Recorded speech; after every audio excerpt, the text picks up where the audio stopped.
Hi everybody, welcome to Gravel Union Talks, a podcast series full of inspiring stories, news and events from the world of gravel. Each month we will be talking with guests who are passionate about riding off the beaten track, adventure riding, bikepacking and gravel racing. Well, gravel bikepacking is going to be mainly today, Olly. Certainly is. My name is Carlo, and behind the microphone in Newcastle upon Tyne, UK, is Olly. Olly, how are we doing? Very good, thank you. You?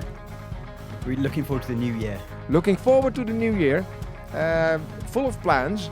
Maybe I'm planning to do a little bike packing trip myself. Which is handy then that our guest of the day is all about bike packing. Exactly, that's the bridge that I need. At this time of year, when for many of us it's cold and grey outside, having something inspirational as a future goal can be the best way of staying positive. Our guest today epitomizes this attitude, and we think will inspire quite a few of our listeners to think big in 2025. Karen Ekman is a Scandinavian bikepacker, and this summer she rode 7,000 kilometers across Europe, taking in 13 different countries and climbing a mind-blowing total of 124,000 meters along the way. Wow. We're going to be chatting with Karen about her amazing adventure. Hopefully her inspiration, tips and guidance will inspire you to do your first or perhaps your most challenging bikepacking trip ever in 2025. But before we head over to Karen, Olly, this is your part of, this is where you start. Not quite as inspirational as riding across Europe, but I'll try and do my best. What's the topic of this month, Olly? We're going to talk about winter inspiration because for a lot of our listeners, it's probably dark and cold and disgusting outside. It certainly is here in Newcastle, and I'm sure it probably is with Karen. And what I learned only this week is that we were complaining about the weather when we had a chat, and I'm a little bit further south. I think there's a half hour of difference of the time, the daylight time that we have. Yeah, and I know that our guest Karen probably has even less data. Yeah. So I thought we're going to talk about inspiration and ways to help people feel they want to go outside and ride, even if the weather's grim or they're tired or it's cold or whatever. So this all came about for a number of reasons. Partly because two winters ago, I was super grumpy and fed up with life, and I just didn't go out riding for about 6 weeks and got very miserable. And then I had a friend of mine kick my ass and said, go out and ride your bike, and persuaded me it was a good thing even in the winter. So it started off from that just because it's horrible outside, you still should go out and ride. So we did a story last week all about different ways of finding inspiration, and one of them was about route finding, that if you get the right route, it makes it a lot more pleasant. So try and avoid the deep mud or the trails that are going to be very slippery or the ones that are really overgrown or whatever. So that was all. We did a thing with Komoot all about how do you find the best winter gravel riding and what will inspire you to get out. So one of the stories was about that, and we've asked our listeners to try and, or our website visitors to try and come up with some suggestions for good gravel riding adventures that they've had and good routes that they can come up with. So that was the first story this month.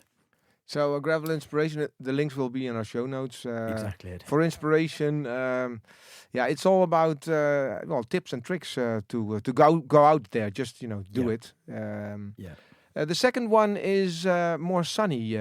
Yeah, exactly. The polar opposite. I thought having something sunny and cheerful and happy to inspire people. So we're heading to Arizona, courtesy of a guy called Tim Wild, who contacted us earlier in the summer and said, I'm off to Arizona I think he went in October, and would we like a story about it? And he sent back this fantastically well-crafted story. I'd not come across him before, but he's a freelance journalist, and it was super good. It's just poetry. He didn't send me any images for about 6 weeks, so all I had was the mental images from his text, and he did a brilliant job.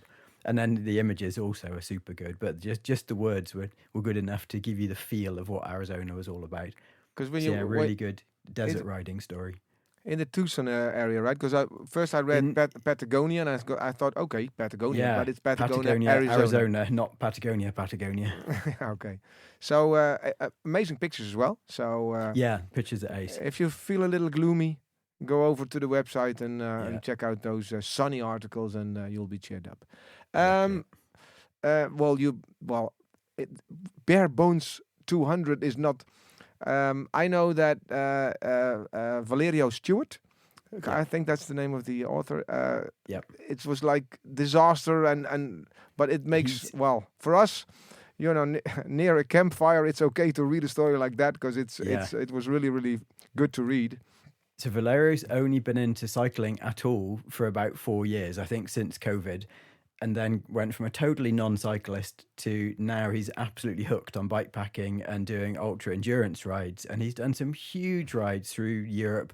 And then this one was in mid Wales, not far from where I grew up. And he did it last year and hated it. And every single bit of it went wrong. And it was horrible weather. And it was just hard and a slog. And his bike broke and nothing went well. And he went home and said to his wife, I'm never, ever, ever doing that again. And then this year he signed up again for the same event. And it's all about the story of what it's like to say no. And then 12 months later, think, maybe it wasn't as horrible as I thought. Yeah. So he went back and had another go. And everybody luckily, this time he loved it and it all went much more smoothly. And you know the feeling that, you get off a bike and you think this is the first and the last time that I'm ever going to do this. And then a month later, you remember the good times. And then all the horrible things, go to the back. And then if a friend asks before knowing, you already said yes. I know the feeling. So it's really nice to read that story. And it's also, Wales is lovely to ride. It's challenging, but it's a great... When the weather's nice, it's lovely. Yeah. Maybe not after you've done 200 miles and the rain's coming sideways and it's... Yeah. Rain is... so fun, I think rain is a problem in northern part of Europe all over. Because we've been having rain. Well, we've been complaining. Well, we're always complaining because we're Dutch, but we've been having rain for over a year now. So it's it's a really great story. Anyway, definitely worth a read. I think that the British weather is moving over to the Netherlands more. Okay, so, well, you're welcome. We had an 8-day streak of grayness, and that's. That was a record. But anyway, let's not complain about the weather, but let's talk about 2025, where we have we should look forward at good things, making plans. And that's where our guest comes in. So let's go to the bumper and start with the interview with Karen. Hi, Karen. So welcome to the Gravel Union Talks podcast. Thanks a lot for giving up some of your time. We're going to start off first of all. Tell us where you are at the minute, which part of the world? Hi guys, and thanks for having me. So fun to be here talking with you guys. I'm based up in Norway, a little town called Sogndal on the kind of western mountaineering area of Norway. Great. So when we're complaining about it being dark, do you actually get any sunshine at this time of year? Oh, we actually do. Yeah, Norway is a really, really, really long country in a sense. So up north, a fair few thousand kilometers up north from where I am, that don't see the sunlight at all anymore. So but lower down. We have thick rain clouds above us for the last weeks as well. But we've seen the light. Yeah, we do get a few hours of sunlight during the day, so it's okay. Yeah, you remember when a lot of episodes ago we talked to your friend Hannah, and she was then living above the Arctic Circle, and I think when we spoke to her, she hadn't seen sunlight or hadn't seen daylight at all for 6 weeks or so. It was some unimaginable horribleness, but she said it was all right there were ways to deal with it, and so that was what the whole podcast was about. But now, I'm sure you learn how to deal with it, and you just have to kind of take yourself in the hand and lead your way out and get out with it to get through it. But I'm lucky to not having had to experience that yet. Great. The reason that we're chatting with you is because you contacted us earlier in the year to say that you just got home from a monster bikepacking trip. And you sent in just a snapshot of images that you took, and they were really captivating. As soon as you saw them, I went, wow. And then when I realized quite how monumental your journey was, we figured it would be a really great story for the website. But also we thought we would chat to you as well and try and get some insight and some tips and some advice and your kind of things that you could help inspire, hopefully, other people to follow in your tire tracks or your footprints or whatever next year.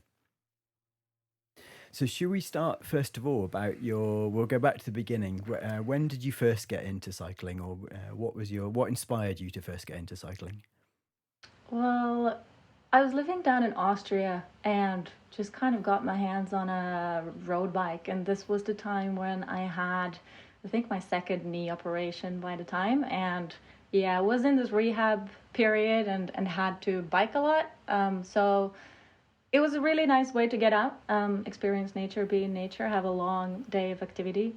And then a few years later, I had another knee operation on the same knee. And then my physio goes, I think I don't want you to run anymore. And I'm a person with a lot of energy. And then I kind of just channeled everything into cycling. And it tumbled from there. I love the outdoors. I love big adventures. I love camping and really like long adventures, type 2 adventures where you don't really know what you're going to find. And then it just turned out that they're perfect to do on a bike as well. So things led to each other, and here we are. Did you start off with riding the gravel bike or mountain bike, or? Yeah, the gravel and the mountain bikes kind of came simultaneously. I think I had a mountain bike actually first off. I love to be immersed in nature, so roads are not really up on the top of my priority list. So yeah, the gravel came in kind of naturally after that. And I think that's where I'm gonna stick and channel my adventures to. Based on your Instagram, at least, you spend a lot of time in the mountains of different disciplines. So you ski, you snowboard, you do what looks like winter mountaineering or split boarding, which is what Hannah is a big fan of as well. So do you try and spend as much of your life as you can outdoors? Is that kind of what drives you? It's definitely the leading way in my life. Yeah, everything else kind of revolves and comes as the consequences of those activities. But yeah, snowboarding has been a massive part of me, my life, and my identity for long before I found the bikes and biking. So I think I've always gone and kind of called myself a snowboarder, and a long part into this trip as well, I said I'm a snowboarder first, and then biking is kind of what I do in the summer. But I think the two activities have kind of evened themselves out now. I think I can call myself a bike packer and a cyclist now, and yeah, I'm definitely quite obsessed with both of them. But I find it's really healthy to have two different ways to kind of be able to switch off, and you have so much to look forward to when the new season comes around. So it never gets dull, really. Okay. But you, going on your Insta account, you got really hooked on bikepacking in 2022, and your first big trip was to go around Scandinavia, which to a lot of people might think, okay, I'm going to do 100 kilometers, or I'm going to do 200 kilometers, or I'll ride for a couple of days. But you said, I'm just going to do the whole of Scandinavia. How did that come about, and what were the kind of the challenges you faced along the way? It was quite similar to the reasoning before my last summer's trip as well. Back then, I was working on a kind of short contract notice and realized I wasn't going to be able to prolong my contract for the summer. And then the bike was there, and I knew I was going to do something on the bike. And yeah, when I go out and I don't know, these things kind of come naturally. I feel like it would have been a nice thing to do, to just bike around Scandinavia, and I had the time at the moment. So it's kind of the first thing that popped to mind, and that's what I set out to do.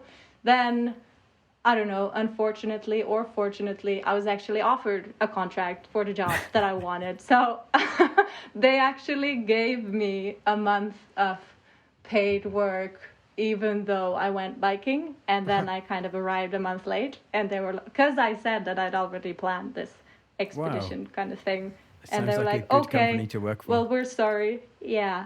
So I was really happy to be able to get that first month of biking and do at least half of the trip. So I didn't quite end up biking all around Scandinavia in the end, but I had a job to return to, so it was okay. Great. Well, still, this was a month's pay and biking. That's what we all want. This is a professional contract, actually. Yeah. And when you did Was your it that? Scandinavia trip, you did it solo. Was that a conscious choice because you just wanted to do it by yourself as a challenge? Was it a practical thing because I don't know, your friends were busy at work or whatever? What was the logic for doing it solo? Because it's quite a different challenge to doing it with a group of friends. Yeah, I've done a lot of solo travels before as well. Just starting as a youngster, heading over to New Zealand for the classic work and holiday visa year. So doing things solo has never really been a problem. It's always kind of come naturally for me. And yeah, I mean, I tend to do things quite spontaneously, and that thing as well was quite spontaneous. So then you Okay. don't really, I don't really have the time to set things up with people and coordinate those things. So I kind of just set off and met people along the way. There's a definite, I think if you're by yourself, it's much more easy to chat to local people or to chat to people you meet along the way. Whereas if you're already a little group, maybe it's harder to integrate yourself into the communities you ride through. So that's a definite benefit, isn't it, of solo travel? Yeah, I think that for personally for me, that's one of the biggest things that I discovered was traveling alone before and bikepacking around Scandinavia, and certainly this last summer that for me, so much of why I want to do these things is that experience and connection with the surroundings, and those are so genuine and so pure in a sense when you're alone. So those have definitely become some of the biggest reasons to why I want to do these things. Is Okay. it also easier, well, to plan things or to change your plans maybe on the way? I mean, definitely, it's easier, but then again, you also only have yourself to Hmm. deal with when you come to planning routes or hiding from rains or not heading from rains and realizing when you need to stop and when you really want to go. So you really, yeah, you're left out there with yourself, but you really, yeah, learn to you learn how to manage yourself, and you learn how to kind of like take yourself by the hand, in the hand, take your own hand and lead yourself to do the right decisions. Okay. So Do you get a lot of like every do others worry about you more than you worry yourself because you're out there on your own? I guess so. Yeah, I guess people might worry a little bit, but as I mean, my parents, for example, like they definitely, my mom was a little bit nervous about this, but they've gotten used to it by this time. They're kind Okay. of like, oh well, this is what she does. Yeah. She's gonna be fine. So yeah, I mean, there's always things to worry about, but there's things to worry about if you're home and walking on the street. Whatever can happen, and even if you're in a group, I mean, so it's not a dangerous world. Yeah. Like I think people in general just worry a little bit too much these days. Okay. Both your parents are cyclists, aren't they? Do you think that you got your love of maybe they're into cycle touring more than bike packing, but do you think you got your love of adventure and seeing the world by bike from them, or is it just totally not related and it's kind of coincidence? I mean, they're not quite cyclists. My mom said they're both really adventurous and really kind of active, and they definitely we grew up spending our vacations and holidays on camping trips and road trips to different places and really traveling to nature and mountains. So I think that sort of vacation and travel mode appealed to me for that sense. But especially my dad has been touring a lot on his motorbike and touring through Okay. Europe. So it was a funny reaction when I told my mom and dad that I was going to go and bike through the Balkans. My mom's first reaction was being a little bit nervous about this and saying that, oh, do you have to go there? And my dad was like, oh, I've got the best roads in Montenegro that you have to go to. So yeah, definitely have a little bit of both in me and some inspirations from the parents back home. We've run this summer actually a couple of stories about the Balkans, and it's one of those Mm. destinations where I guess for years people couldn't go because the civil war was happening there. Then there was that period where it was a bit edgy and a bit kind of, I'm not sure I really want to go. And now suddenly it's the place to go, or so it seems. So do you Mm. want to talk to us a bit about your trip in general? But I guess because you started on the edge of the Balkans, didn't you? And then you worked your way westwards. Do you want to talk to us a bit about the inspiration behind your trip and how you figured out the route and where you decided where to go? Yeah. So I kind of came out of, or like started this planning with really wanting to experience something new. I really, really wanted to. I've been in Scandinavia for the past few years, and I lived in Austria before and traveled a lot in the Alps. So I kind of felt like I was familiar with that culture and really wanted to find something else. And then, my attention kind of turned eastwards, and I was really interested in the Balkan countries, and wanted to ride through there. But then I found this beautiful route that was meandering through the Greece. I found it on Radovist, and I was really inspired by that route and really wanted to bike through Greece. So then Athens became my starting point, and I found a straight flight down to Athens, so that was really convenient. Okay. And I kind of started looking up these gravel routes. I mean, there's so many ultra events nowadays, so it's really easy to get a hold of gravel routes and GPX tracks from where other people have gone. And I knew that kind of terrain was where I wanted to go. I wanted to find gravel roads and trails that really took you into nature and into and through the mountains. So I kind of found the Radovis trail, and then I opened the bikepacking.com map and found a few trails from there, and got a few GPXs from the ultra races, and kind of combined those to whatever it became in the end. But so I biked through Greece, entered into Albania, and biked some amazing gravel roads in the south of Albania.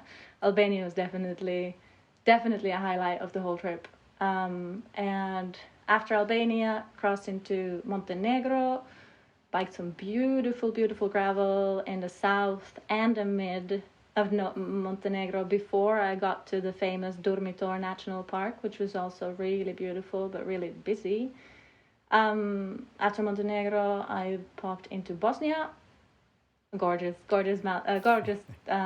gravel, lush, big forests, amazing people, and still this kind of like Balkan culture and attitude and personality of the people, which I really, really came to be fond of.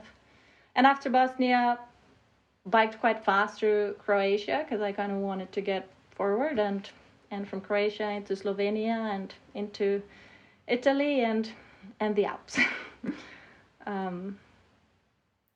A pretty amazing journey, and some of it sounded as though you'd pre-planned it, so you'd found the routes from different websites or events or whatever, but some of it seemed as though you were steered as you went along. You suddenly had some inspiration, or you met somebody on a trail, or you met some local people and they said, "Oh, have you thought about going here?" How did you balance the kind of the need to cover the ground, but also the fear of missing out if you thought, well, what if I go left or right here? Which one's going to be the best one? Which I guess is a big bikepacking dilemma for everybody. Do you follow the pre-prepared route, or do you use your intuition and try something new?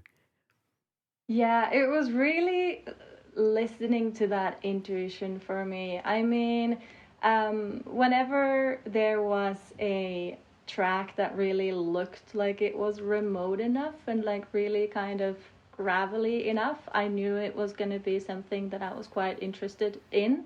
And then there was a kind of, I tried to kind of talk to local people and pay attention to how much and what you hear about these different places. And there's definitely a fair few really famous areas that I skipped for the reason that I felt like people talked about them a little bit too much. Mm-hmm. Okay. And then I thought that, well, I think there's going to be a lot of people there. This was midsummer as well, so there was a lot of people traveling to these places. And so I felt like for me, that kind of traveling through these places and being getting to do it quite like remotely and spending your own kind of quiet time in the nature was really important. So then I opted on maybe continuing and finding another route that I didn't know as much about, instead of taking my time to go to a place that I felt like I'd already seen in all the pictures because so many people have been there.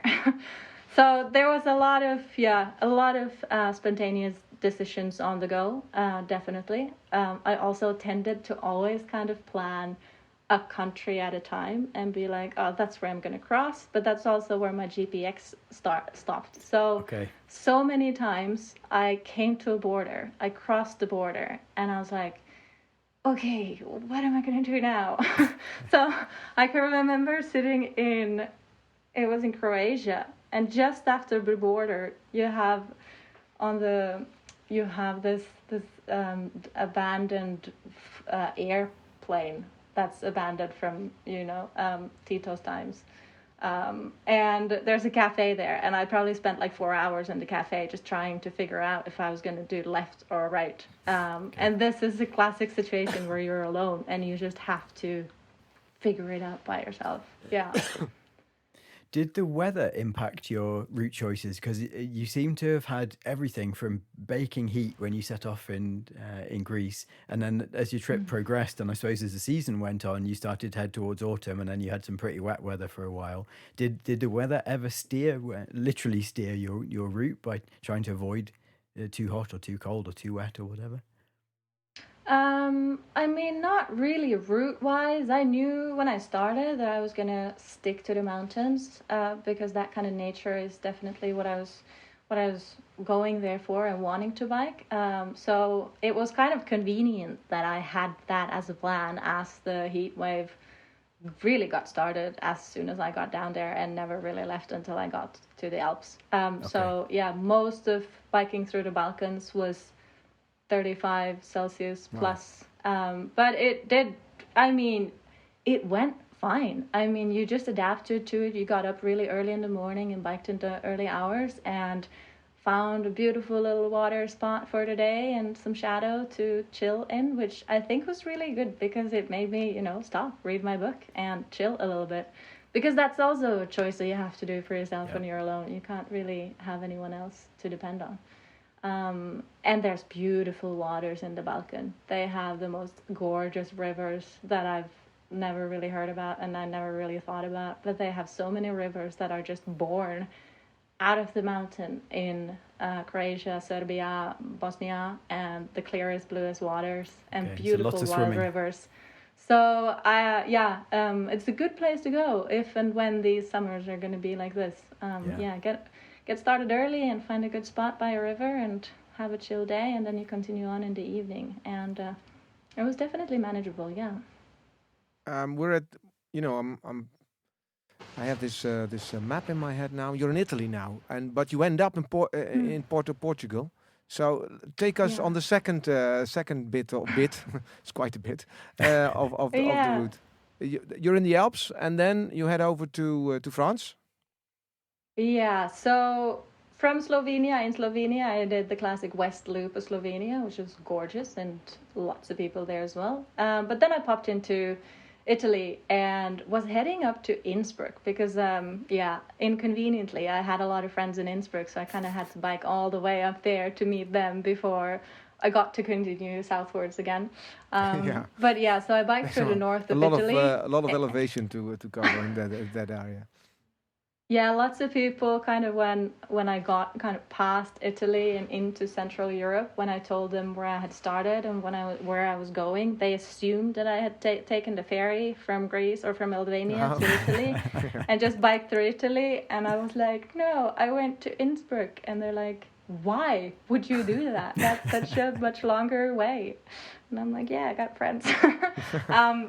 So I found an amazing route through the north of Italy. Actually, I was really happy about that one because, again, peak vacation time, and I thought it was going to be really, really busy in the Dolomites and South Tyrol, but I found some beautiful hidden, some closed roads. I definitely had to dodge some fences and sneak around a little bit, but I was really happy with the route that I took.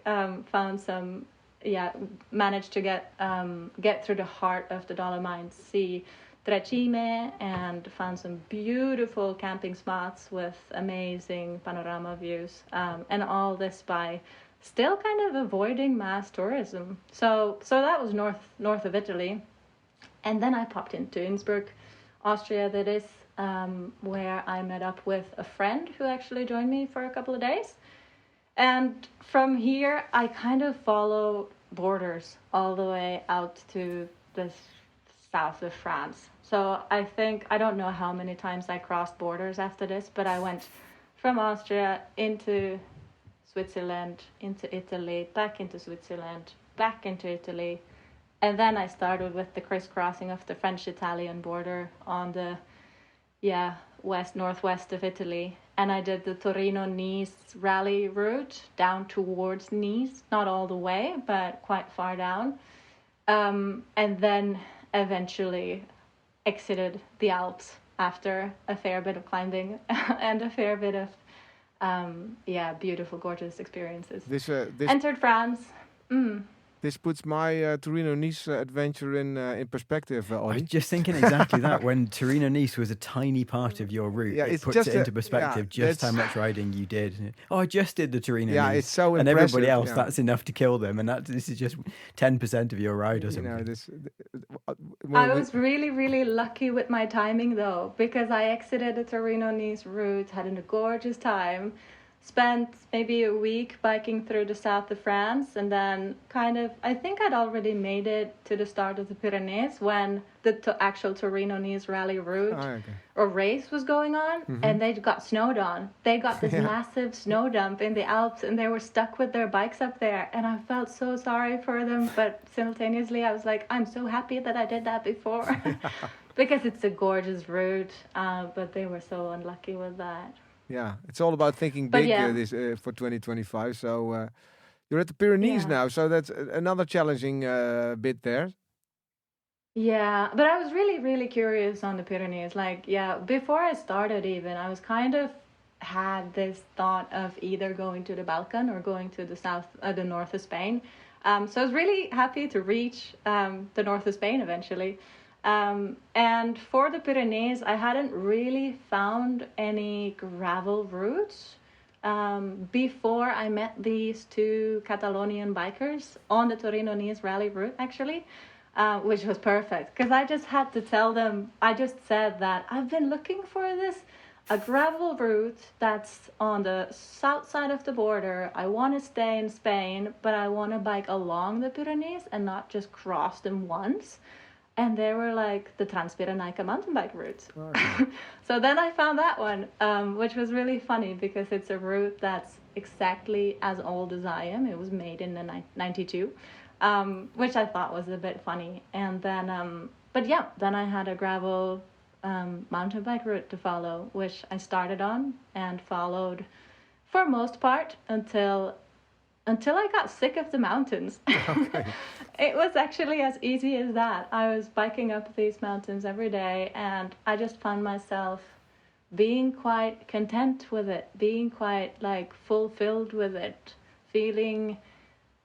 still appreciating the beauty of it, but feeling like I needed a change. And then I saw some pictures on the Instagram, and I saw some weird rocks. And I asked the account or the guy, Ryan, where the rocks were, and he was like, this is Bardenas Reales. This is a desert area in the north of Spain, in the Navarra region. It's the Basque And area, so right? from the mountains...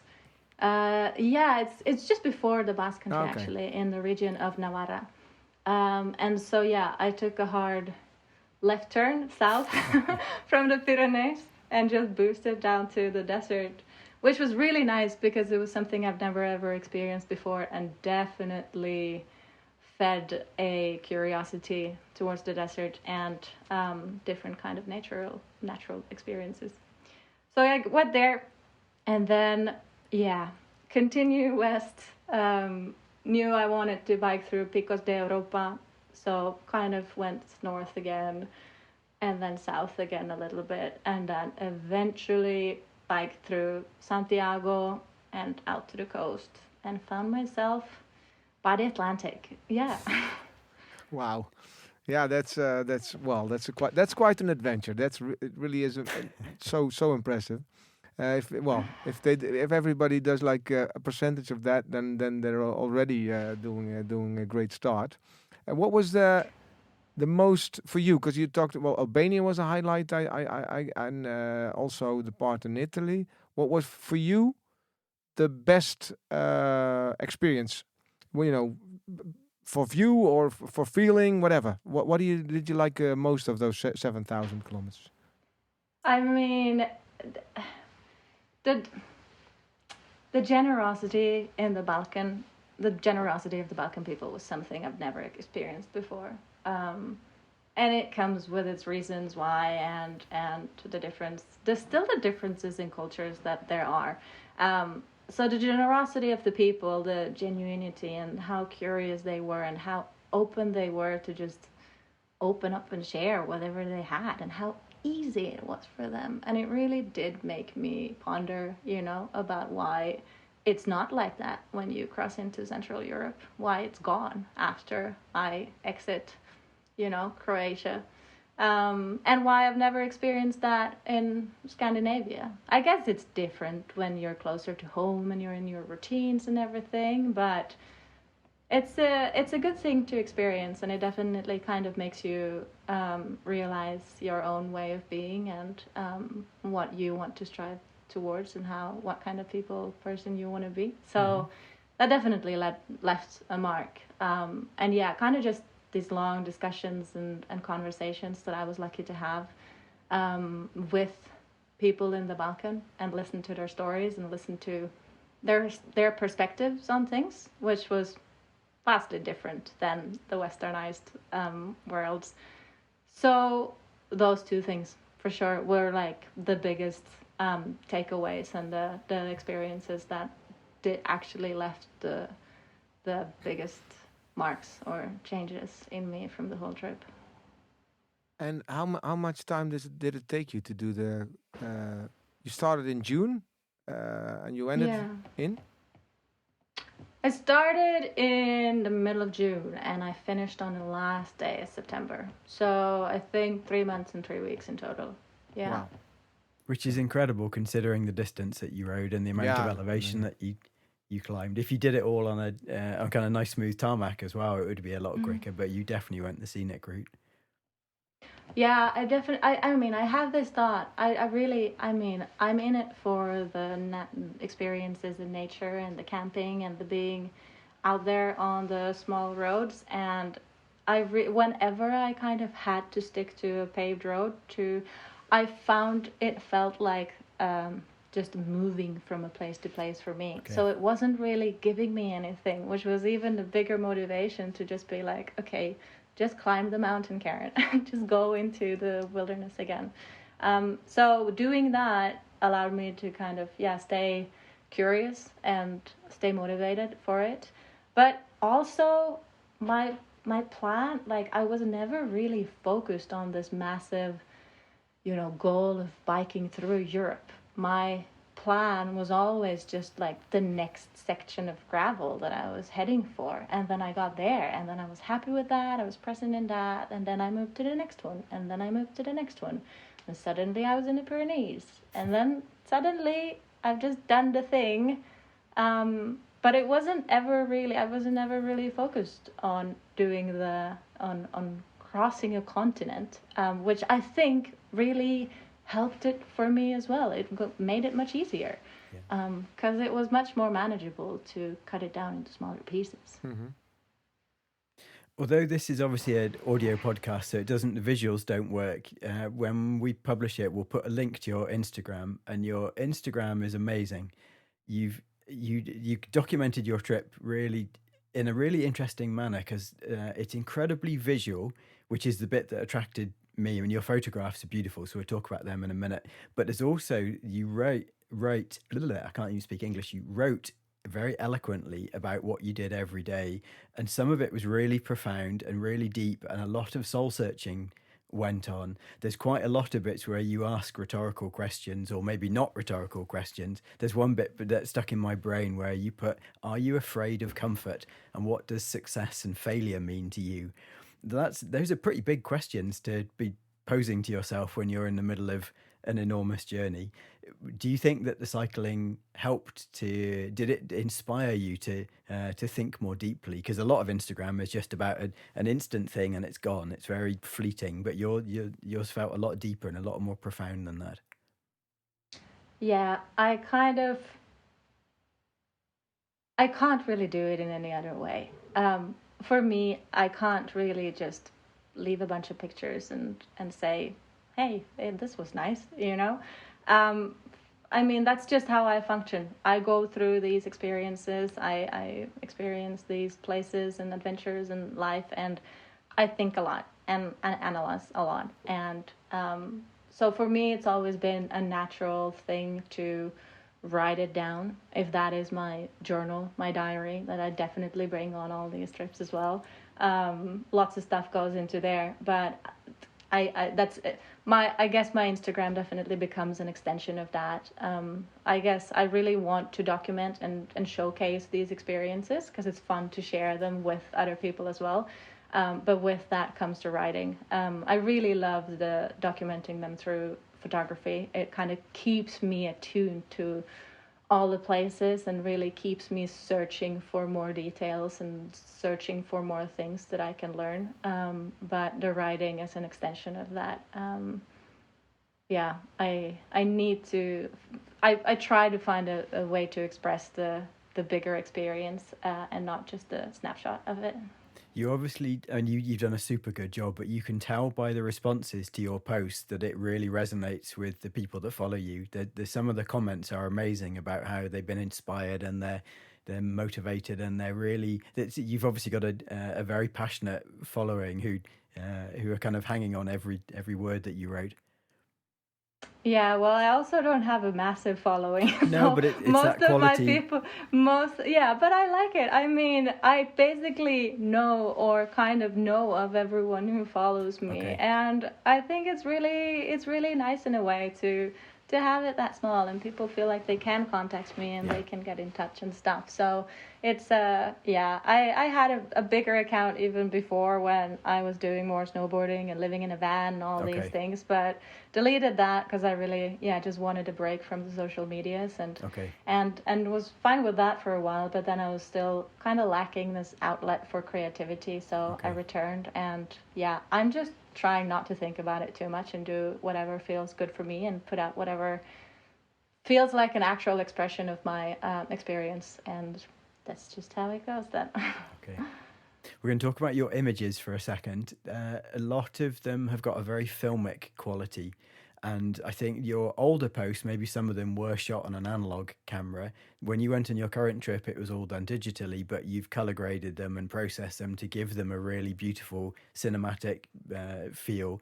Was that, again, a conscious decision to give them a kind of a style or a look, or is that just as you were inspired by the landscapes that you were riding through? I mean, it definitely comes out of me having shot with analog cameras for the past 8 years or so. Found my dad's old Nikon FE2 house in his basement and Yeah. continued shooting on that one.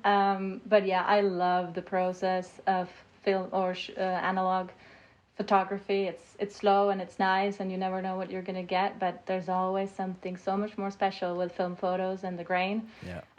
But I knew it was going to be a challenge for this trip. I knew it was going to be hot, 40 degrees, and yeah, biking for 4 months with film in your bags it could work, but it was going to be Yeah. a little bit of a challenge. So Yeah, you I might get wanted to the end and find they're all blank, which would be somewhat a disappointing. little bit of a loss, yes. So yeah, I made sure to find the Fujifilm camera that had the film recipe settings, which makes it much easier and much faster to get shots out of it and images that actually kind of resembles the film. Yeah, Doesn't it's really very do the clever film because it justice, does look. but When I resembles.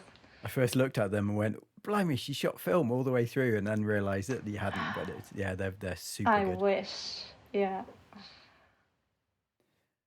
Right, what's next on our list? I know what we're going to talk about next, and this is something that you dealt with in quite a few different posts. You talked about being a solo female bike packer is still relatively unusual, and there's one particular bit you wrote that you felt like you were a girl in a man's world. but then you had a couple of experiences where you met people, other riders on the trail that didn't treat you like that, and they treated you as though you were an equal, and that the gender had nothing to do with it. Why do you think it is that it's more male dominated, and what can we do to help get more women to take up bikepacking? Do you think? How can you inspire them to follow in your footsteps? I mean, I think, yeah, I mean, there's so many reasons to why it is that way to start with, where for the start, women haven't seen themselves doing it. Women haven't seen themselves doing solo adventures and long things and being out in nature, enjoying them, and actually finding enjoyment and fun in kind of these long outdoor ventures. So that's definitely a thing, but there's so many good programs and events that's going on, and they're doing amazing work with getting more women to the start line of events and making more kind of women-specific backpacking groups. And so there's a massive wave of women really finding their places and spaces and getting out there, which I find is amazing. But I also feel like the communication of solo women doing things in certain medias focus on that detail to quite a big extent. It's always a thing that you are certain to read about if it's an article about a woman that did a thing. It's gonna be mentioned that she's been solo out there doing it. And somehow I find that kind of maintains the narrative, that it is uncommon and that it is special. And maybe that, I mean, I don't know, but I think that maybe that can, paint that picture for women listening in or reading into it, where it's repeated again that this is an uncommon thing to do. And yes, I mean, it might be true, but then again, if it's repeated that way, then it's still true, and someone will hear it and they might perceive that it's uncommon and I'm not one of those special people who can do it. Whereas I kind of biked around there, and I generally biked around there with this feeling of representing women just doing things, like normalizing this thing. Like, this is not a massive thing to do. You take a long stretch and you do piece and piece and piece, and then you get to the end and then you're finished. And it doesn't matter which gender you identify with or whatever you've done before. So I would love for the communication to focus on away from that in order to actually normalize it, because it's never mentioned when a man does something alone, So we failed, or we've fallen into the same trap, haven't we, in that case? So we'll take your useful guidance and make sure we don't fall into that trap in the future as well. I think, well, most stories obviously always go, have the narrative of doing the long stretch and enjoying nature, but I feel you. I really do. So that's we try to be inclusive, and by emphasizing the fact, the question is already. I take your point, and that we should also take that into consideration. I'm quite sure we do. No, but I think you're doing an amazing job with actually like inviting us. I mean, because it's a big thing to have a massive platform and actually do the coverage, because that is how other female writers, other writers of any gender out there can hear these stories. So you're doing a great job there already, definitely. So I'm sorry to throw you under the bus. No, it's good. No, it's right. Thank you very much. But it's true. We try to, the whole gravel community is about inclusiveness. So we do our best to embrace that, actually. And Olly as the editor-in-chief, I should say, but it's a small team, Olly. So he's doing a great job on that. And it's always great to hear stories, and also pointing out things that we can improve as well. Yeah, sure. And we take that along and we try to improve every year. Well, we actually had the survey on. I'm curious. The results will be in quite soon. We had 8,000 people responding to our survey, Ollie. Yep. And we're growing. Luckily, we're growing our audience split. So we're not going to get parity any day soon. But the more we can persuade women that it is normal and that it's not about doing something special or different or everybody can do it, then that's definitely a big step forward. I think the leading in example is the best way to go, so that's what we're trying to do. And I think reading the responses of that we get in, we do get some positive and good responses. So we're trying to expand the platform, but it's all about the gravel community and the unitedness of the community. I think that's really important. But we're going to go back to your adventures again. Yes, exactly. There's a brilliant bit where you describe yourself as a bike bum, and then another bit where you use fun employment, which is quite difficult to say. And you've really been bitten by the bug. You've inspired lots of other people. You write beautifully, take great photographs. Can you see yourself doing this as a career rather than doing it as something kind of when you can fit it in around your other work? Is that something you'd want to do? I mean, these things already dictate most of everything that I do in my life. So definitely I could. I think it's just a matter of finding kind of my own way of doing it. Because as I said before as well, I really, my principles of doing these things on my own terms are really important for me. And as I said, I do value the genuine experience and being connected to the places and really being able to be open and attuned to what I'm experiencing. And then, so if I would have another kind of motive of being out there covering something or documenting or telling a story that's set beforehand or something like this, it wouldn't be as it might not be as kind of genuine that I'd like it to be, but so I think I'm really working on finding a way on how I can document this and how I can tell the stories in my own way, and so who knows, maybe if I find that and am able to work on that, who knows. I think it's going to be this space. I think it's going to be interesting to see how. There's definitely a development in social media influencers. I hate the word, but the authenticity that you have is I think is an original approach to it. It's not, you do what you like to do, you're dedicated to it, and whatever happens. Then rather turning it around and trying to make a profession out of your hobby that's. I think we're past that wave now on socials, and I really think that people see your authenticity from your story. Because I was talking to Ollie earlier, and we were going like, oh, she only has, like you already mentioned, you don't have like a big following, so.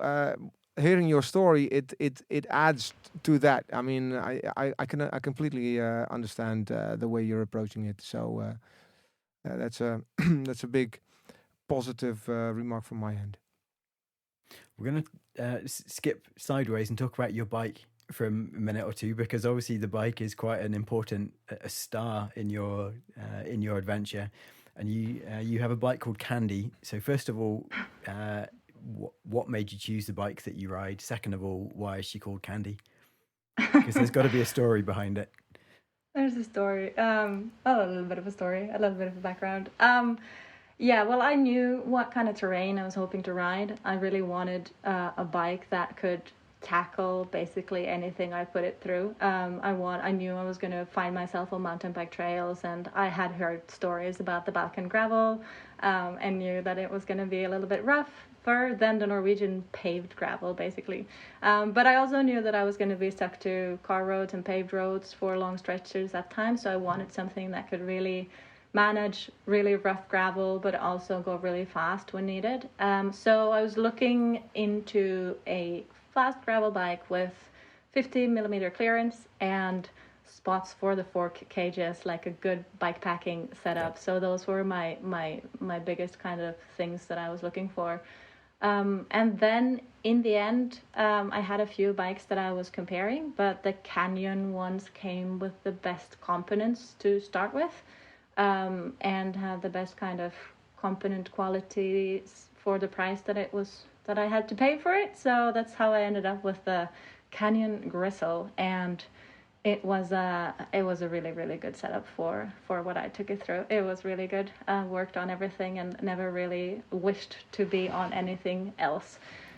Even though there was a fair bit of underbiking involved in this trip, must be said. But it managed very well, and with not too many mechanicals along the way, so that was really nice. You listed at one of your posts about how few mechanicals you had. You had a couple of punctures, a gear cable that needed changing, and you wore out one set of brake pads. When in 7,000 kilometers, that's remarkable. You obviously took the good luck fairies with you to keep the I was definitely quite lucky. I'm really happy to say I still have the same pair of front brake pads running on the bike, and I've done some biking this fall up here in Norway as well. That's remarkable. I don't brake too much though. Yeah, that must be it. I suppose that's how you did it so fast. You just don't use your brakes. It's not only luck, Olly, it's also skills. Good skill, absolutely. Why is your bike called Candy? What's the story behind that? I feel like every vehicle or every toy that you kind of do activities with should have a name, because it's a companion for you. You know, it's the companion that you rely on through all of the ups and downs and everything you go. So I think it should have I think they have a persona, and it it deserves a name. And I think maybe one takes better care of things if it's like, this is my friend Candy, I'm gonna take care of her along the way as well. And I mean, it's a canyon, so had to start with something resembling that. And I feel like Candy was the name of this like sassy and tough lady, and I felt like that was going to be a good friend for the ride, so Seems I was like, appropriate. Me and Candy, we can do things together. Great.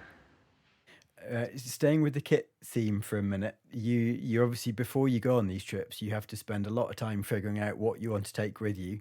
Was there anything that you took that you regretted carrying because you didn't use, or because it didn't work, or whatever? And what was the one thing that you really thought, I'm so pleased I've got this thing with me?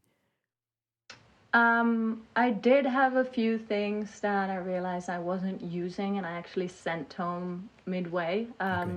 An action camera, never used. Some warm clothes and stuff like that. Midway through the Balkan, I actually thought about sending home my like rain pants or like my warmer clothes, because it was so hot and it didn't look like it was going to change.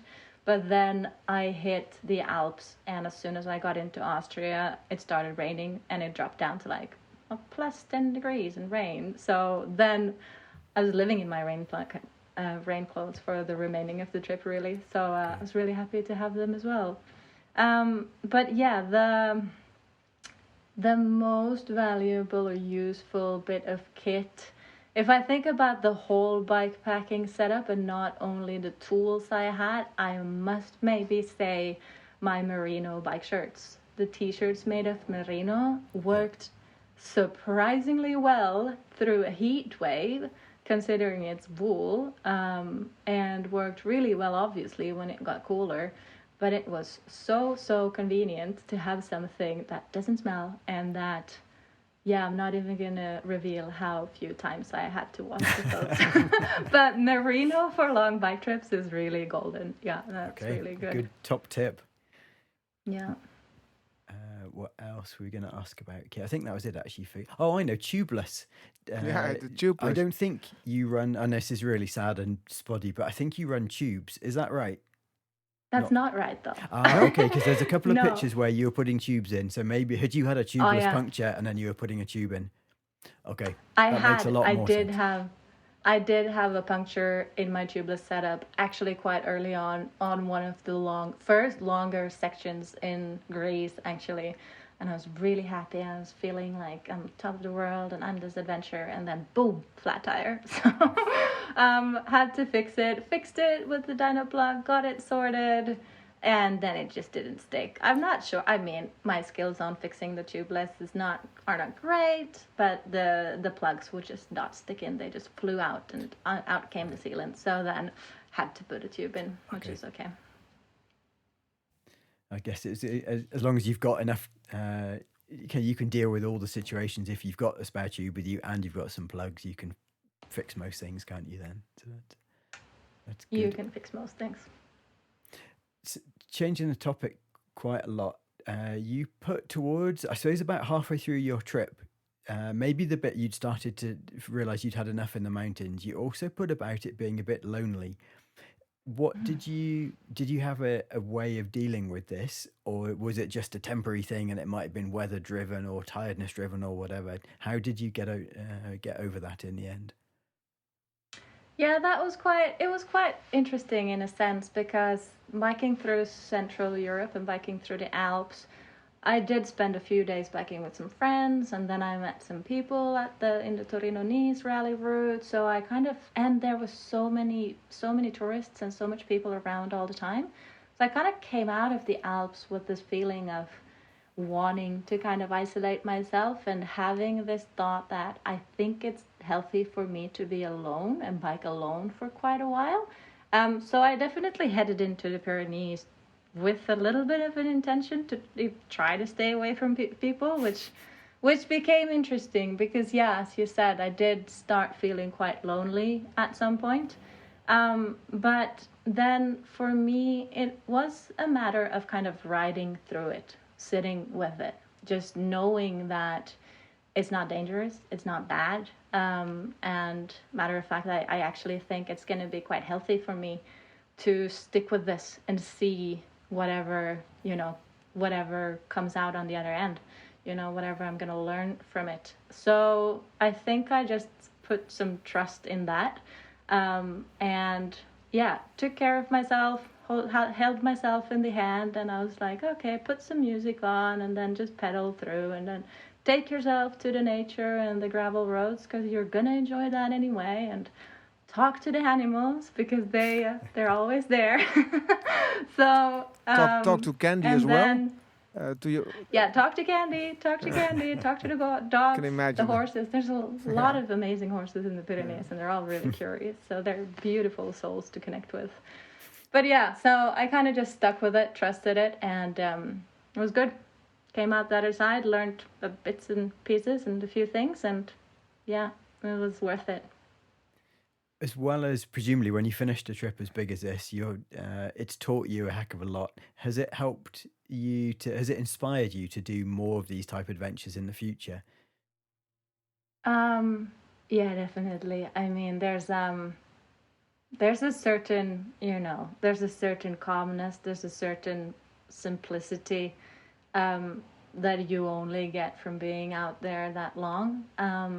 But it's also kind of taught me on an everyday basis to really stop and value the little magic, moments of today, because everything's so special and everything's so beautiful, but we just have to stop to realize it. And it's hard to do in the hectic of everyday life, because everything's just happening so much all the time and there's so much stimuli. But then when you bike for a long time and you're silent and alone for a long time, you really feel like, or you find the essence of everything. And it's there all along. You just have to be able to stop to see it and sense it. And that's kind of what I try to stick to now that I'm back in an everyday life. And I'm like, remember it's still there. You just have to notice it. So that's a big takeaway, definitely for me. And I hope that lots of people get to experience that and get to find that for themselves. So yeah, definitely motivated to do more of these things, and yeah, go out there and sense it again. Do you think are you going to try some organised events as well as doing self-led ones?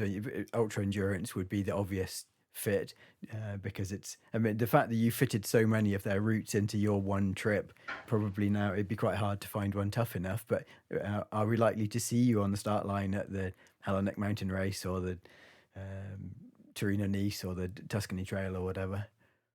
I mean, I would love to. I definitely know it's an experience I want myself to have one day or go through one day.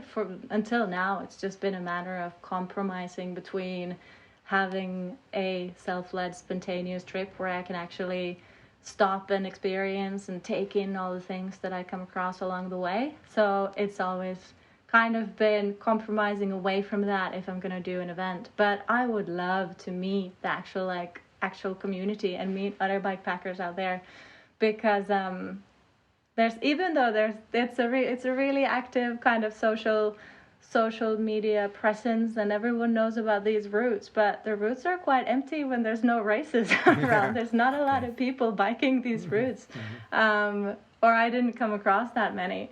So I definitely love to kind of get in touch with the community, and I would be extremely curious to see how I managed an ultra myself. I think I would, do good. I think I could manage in a way, but I'm really curious. So let's just say I really hope that I come out of next season having done well. Great. But do you also, are you competitive, or what's your approach then? I used to be a competitive athlete back in the days. I used to be a competitive athlete on like national level in Finland, and also used to compete in snowboarding, free riding down in the Alps when I lived over there. But I realized I was still competing against other people and not only against myself. So I realized that wasn't really healthy for me. So I took myself out of that. But I think I'd be better now. I think I've definitely matured and developed enough and learned enough about myself to be able to only stick with the competition with myself. And that's maybe something that I'm curious to test out as well. How would my mind manage? Would be another dimension, huh? I mean, doing those long hauls and also getting in touch with the community. So that's and I know there's quite a big community. More followers in that community, but we always have a famous last question, Olly. Do you want to do this one? I feel like I've talked a lot today. Well, we always have the same last question. We're very predictable. So this one is very predictable. If we put you on a desert island and you could only take one kind of bike with you, what would it be and why? Good one. I mean, eventually I would take Candy. We've been through a lot together already, and she's biked on so many different terrains, and I've taken her through so many unimaginable paths and places. So I know that she would be more than capable to take me and explore the desert island anywhere I wanted to go. And we're good friends already, and you stick with your best friends in these situations, don't you? That's nice.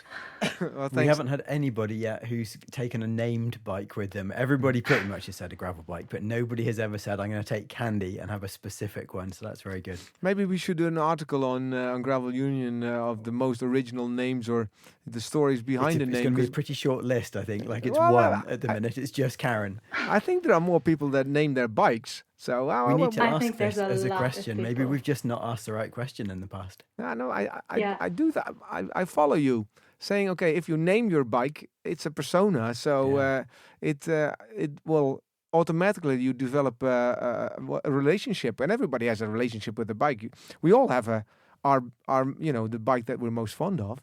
So the bikes already have their personas. It's just a matter of fact if you realize it's there or not. Listen, and it'll give you your name. This is gonna be a future question for all our guests now. What's your favorite bike and what is it called? You started a trend. I will call my bike Crashy. I've been crashing with your quite- recent history. So, well, thank you Is very. that the bike or is that you, Carlo? Well, yeah, I have to be honest, it's me. Thank you very much, Karen. Having you on this episode was It's been really brilliant. I great. think you will have inspired a heck of a lot of people to. I'm really even sure if they that do a small version of what you've done, it will. it's going to help. most impressive. Well, let's head out to our outro, Olly. There we go.